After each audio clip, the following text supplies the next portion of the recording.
This is Quality Over Quantity. I am host Samuel Monte Young-Bey.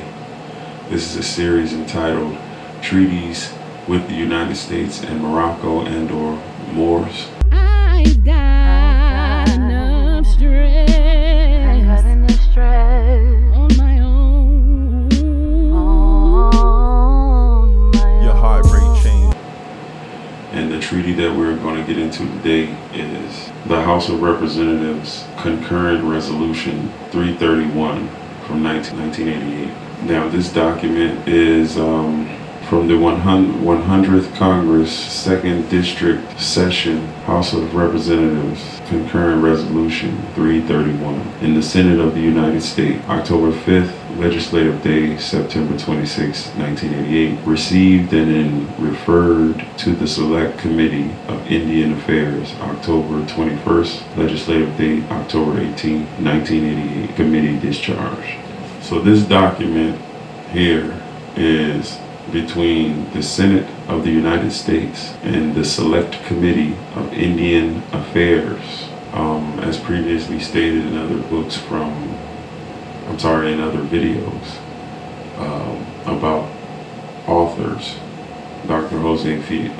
Pimienta Bey, J. A. Rogers, Dr. Ivan Van Sertima. They came before Columbus. That is a great book that will show the correlation between Indians and Moors. I also spoke about Leo Wiener's work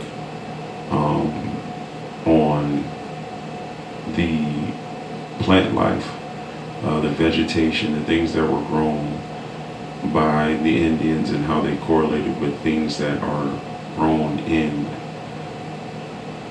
Africa by Africans. Also how the names of things, or the names that were given to whomever and whatever,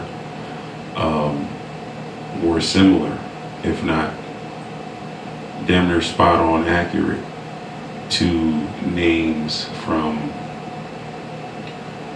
Africans and African peoples and African items and things of that nature.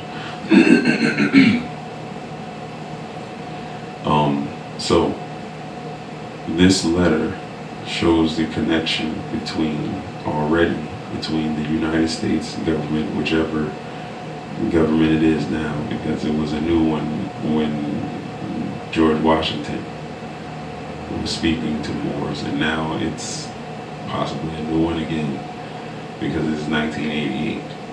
But it's crazy to think that most of us were alive when this took place and we knew nothing about it. So let's get into this.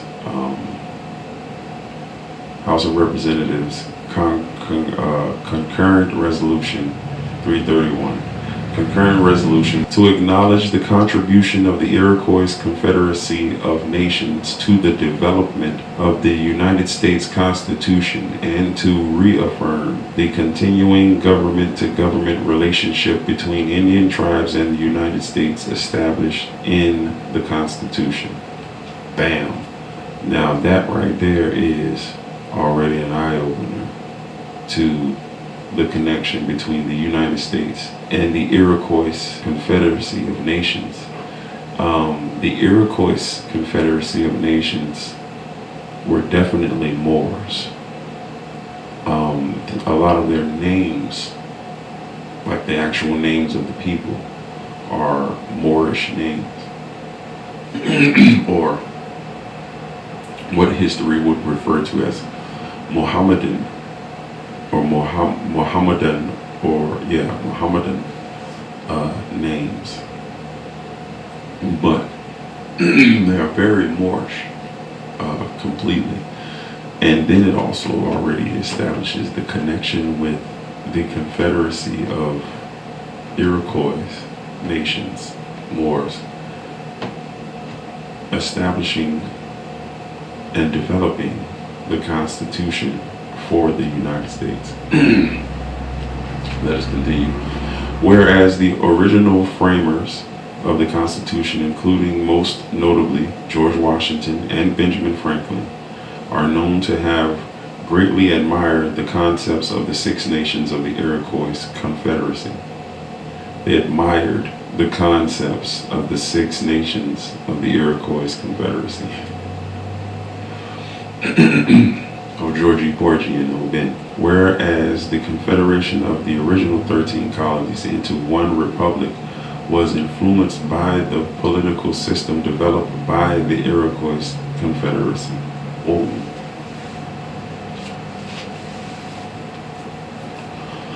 Whereas the confederation of the original 13 colonies into one republic was influenced by the political system developed by the Iroquois Confederacy, was where many of the democratic practices which were incorporated into the Constitution itself, and whereas since the formation of the United States, the Congress has recognized the sovereign status of Indian tribes and has the sovereign status of Indian tribes.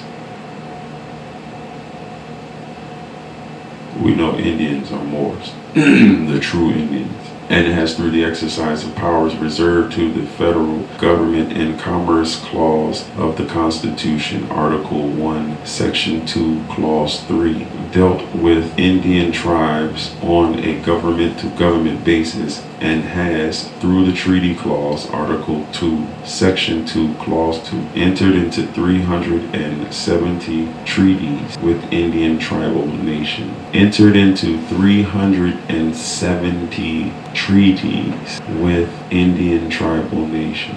Whereas from the first treaty entered into with the Indian nation, the treaty with the Delaware Indians of September 17, 1778, the Congress has assumed a trust, responsibility, and obligation to Indian tribes and their members. The treaty with the Delaware Indians of September 17, 1778. This document, this treaty informer, has informed us that Delaware was already a tribal location. It was a territory for the Indians or Moors who domiciled there.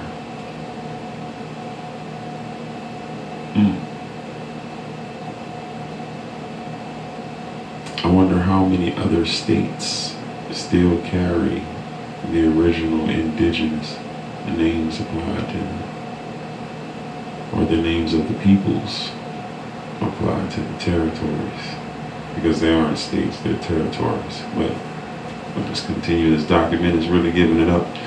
Whereas this trust responsibility calls for Congress to exercise the utmost good faith in dealings with Indians, as provided for in the Northwest Ordinance of 1787, 1 Statute 50. Reputation built on the product that I got. Now they wanna approach me, but low key, it don't matter the amount of weight that you buy. You cannot disguise that evil in your eyes, no lie. The jealousy that I see between you and me is built on envy. You wanna end me like the MD. Whereas the judicial system of the United States has consistently recognized and affirmed that this special relationship, now therefore be it resolved by the House of Representatives, the Senate concurring, that 1. The Congress, on the occasion of the 200th anniversary of the signing of the United States Constitution, acknowledges the contribution made by the Iroquois Confederacy and other Indian nations to the formation and development of the United States. That is Article 1 there. The Congress, on the occasion of the 200th anniversary of the signing of the United States Constitution, acknowledges the contribution made by the Iroquois Confederacy, and other Indian nations to the formation and development of the United States. 2. The Congress also hereby affirms the constitutionally recognized government-to-government relationship with Indian tribes, which has been the cornerstone of the nation's official Indian policy. Government-to-government relationship with Indian tribes, which has been the cornerstone of the nation's official Indian policy.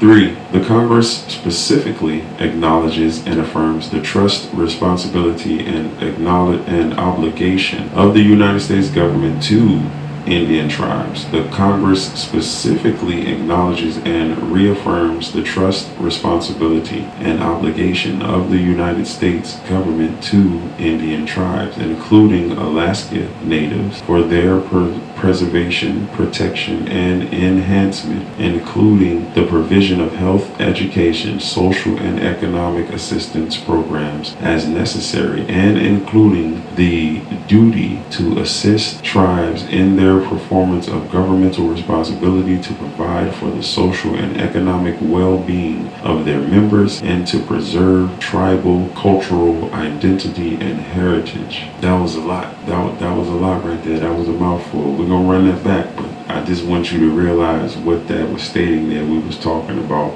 the preservation, protection, and enhancement, including the provision of health, education, economic assistance programs as necessary. Let's run that back. Number 3, the Congress specifically acknowledges and reaffirms the trust, responsibility, and obligation of the United States government to Indian tribes, including Alaska Native, for their preservation, protection, and enhancement, including the provision of health, education, social, and economic assistance programs as necessary, and including the duty to assist tribes in their performance of governmental responsibility to provide for the social and economic well-being of their members and to preserve tribal cultural identity and heritage. And 4, the Congress also acknowledges the need to exercise the utmost good faith on upholding its treaties with the various tribes as the tribes understood them to be, and the duty of a great nation to uphold its legal and moral obligations for the benefit of all of its citizens, so that they and their posterity may also continue to enjoy the rights they have enshrined in the United States Constitution for time immemorial. Passing the House of Representatives October 4th, 1988, attested by Donald K. Anderson, the clerk. So this document, this House of Representatives Concurrent Resolution 331 exposes the connection between the Indians and or Moors and their establishment and development of the Constitution for the United States, their assistance in the preservation of the United States, their influence on members of the body politic for the United States, that the United States is in service to the Indians and or more. There's a government-to-government relationship that's perpetual between the United States and Moors and or Indians. It's crazy. This is the type of information that is available. Once again, I will stress dictionary, etymology. Know these words, their original meanings, and even in law. Get you a Black's Law Dictionary, 4th, 3rd, 2nd, 1st edition. I think I have a 4th and a 2nd on PDF. You can PDF a lot of this material. It's not like you have to go out and buy a book, or you can PDF a lot of this material. Even the dictionaries, I have a lot of them already on PDF, so that I can just pull them up when I need to. As a matter of fact, I have some on my phone and some on the desktop, and I think I have some on the laptop also. just to make sure that whichever device I got my hands on, I can still gain access to it. Because when you know the true meaning of a word, the original meaning of a word, it brings new light to that for what you're reading, and it brings new understanding to the ways and the deception of words and how they are used to manipulate us. To think at one point in time in this United States of America's history, we were not allowed to read at all. And then at one point in time in history, let's see, back to like 10, 1100, 900, 700, 9th century, 8th century, 6th century, even before the 15th century, we had libraries, extensive libraries in our homes. Our personal homes had personal libraries, extensive. I mean, I'm talking thousands of books within one's personal library. Scrolls and manuscripts. Information was prevalent. It was pertinent in our lives, and the search of it was paramount. And so there's more information available. There are more treaties to be read. Some of them I will have to read them because I have them in PDF form and I don't have them in my folder printed out presently. But we will go further into these treaties. Let's understand who we are in history. Let's understand our connection to this land. Let's understand who are the people posing as the government. In this land, it's actually a corporation.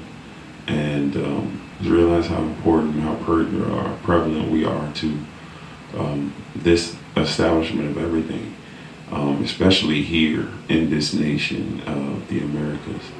We are the only Americans here. So we have to truly know who we are, and thereby we may start to function and operate in our proper standings, in our proper place. And with that, I'll leave you. If you enjoyed this video and would like to see more like it, subscribe to my channel. Let me get a like down here so YouTube will know what's going on. And hit that notification bell also. And leave a comment too. Alright? Life completely fucked. New York Stock Exchange, instantly your numbers drop. Souls that remain, depression is great. They go berserk, expecting it to stay.